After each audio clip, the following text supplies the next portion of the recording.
Hello, people of grace. In our Sunday worship services, we've been looking at the parables of Jesus.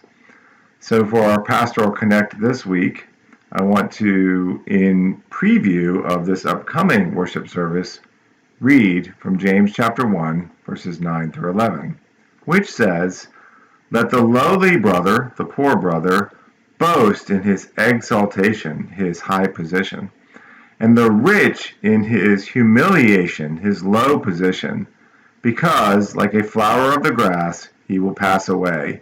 For the sun rises with scorching heat and withers the grass. Its flower fails, its beauty perishes. So also will the rich man fade away in the midst of his pursuits." Jesus himself said that in much of life it comes down to this: you cannot serve God or money.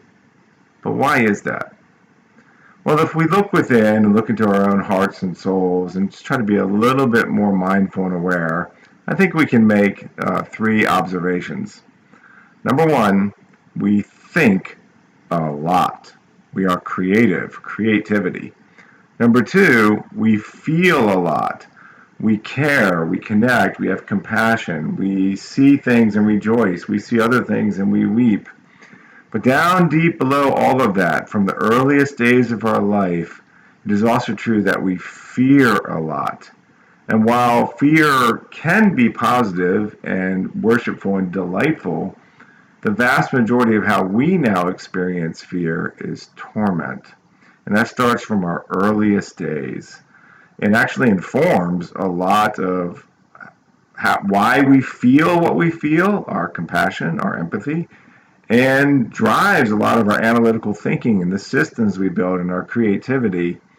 And down deep at that part of our soul where we are trying to summon courage, if we are honest enough, we find that we try to summon courage to keep the tormenting fear at bay in one of two ways.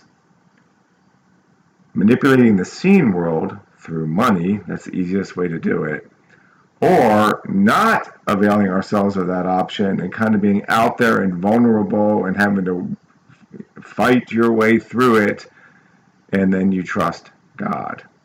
And that is why the poor man actually has the more exalted position, because he does not have the illusion of options that money gives the rich man.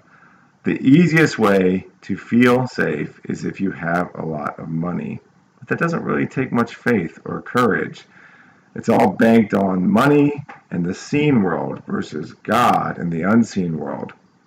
See, when push comes to shove, all of us are in an eternal wager for our souls.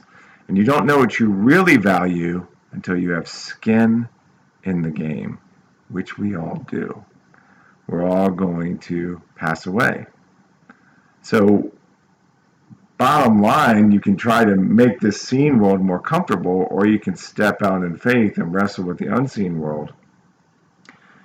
And that gives us a very quick tell about our deepest values. Look at your checkbook.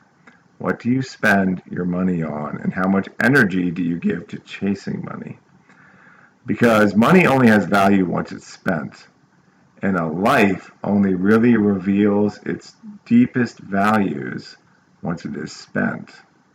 So, summon the courage to not settle for the lowly position of focusing on the seen, but have that exalted position and that high calling to spend your life on the kingdom of God. Summon that courage and that faith, put your own skin in the game, and be blessed. Have a great day.